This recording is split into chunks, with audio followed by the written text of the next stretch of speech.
안녕하세요. 이번 2021년도 수능 국어는 아주 특이한 특징이 있습니다. 전문가들은 모두 쉽다고 하는데 학생들은 어렵다고 합니다. 저도 솔직히 지문을 검토하면서 쉽다고 생각했습니다. 전체적으로 지문이 평이했습니다. 보통 일반적으로 학생들이 가장 어려워하는 것은 독서입니다.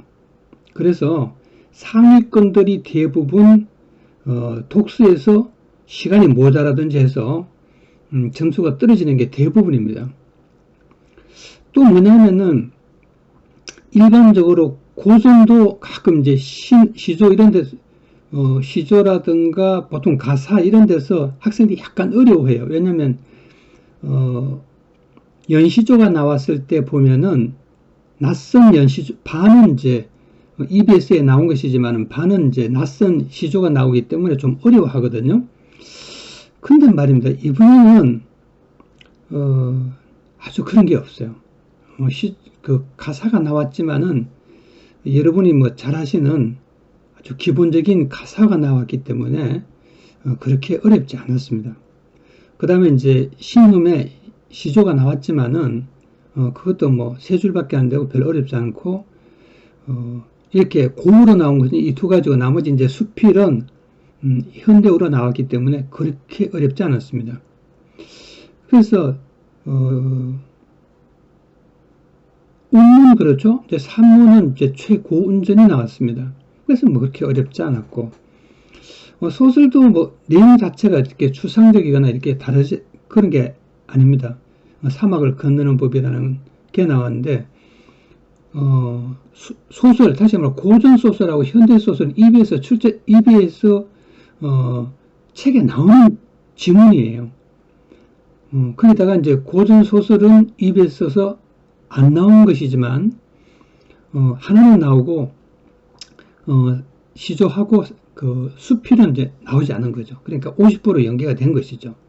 그러니까 연계 비율이 굉장히 높은 거죠, 사실. 그 다음에 이제 현대시는 두 개 다 EBS 책이 없는 거지만 하나는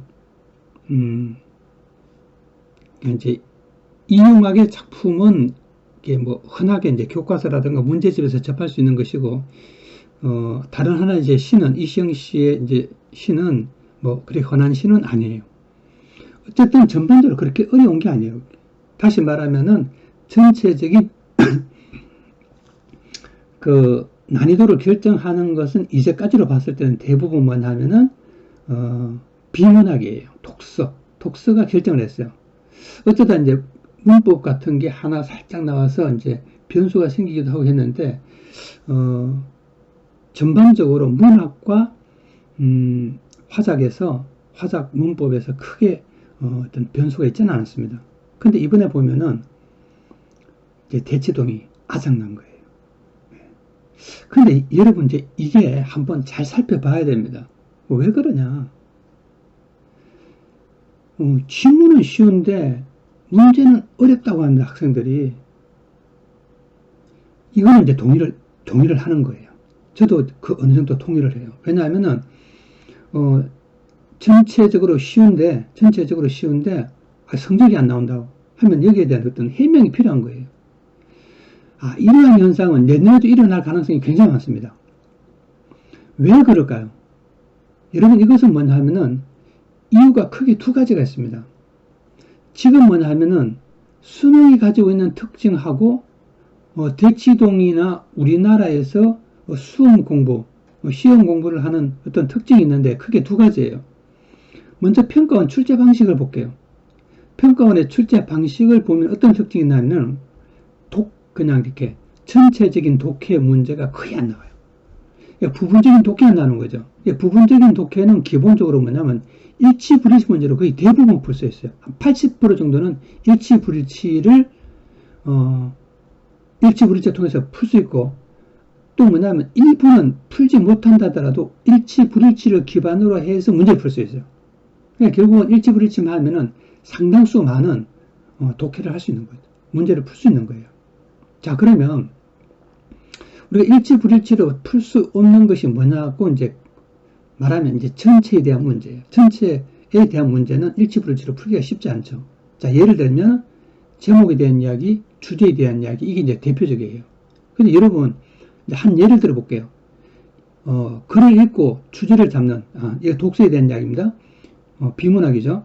독서를 읽고 주제에 대한 이야기는 제가 기억하기로는 2009년도인가 한번 출제되고 한 번도 출제된 적이 없어요.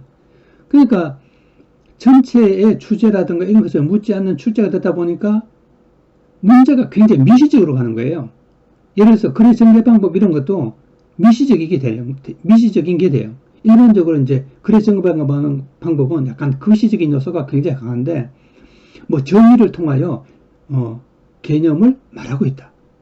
뭐 이런 것들은 정의 나오는 부분이 한 부분이잖아요. 결국 전체에 대한 이야기가 아니기 때문에 미시적일 수밖에 없는 거예요. 원래는 글의 전개 방법이라는 것은 본질적으로 거시적인 요소가 굉장히 강하죠. 자, 그러다 보니까 대치동뿐만 아니라 한국 전체가 문제풀이로 상당히 갔습니다. 근데 또 하나 특징이 있어요.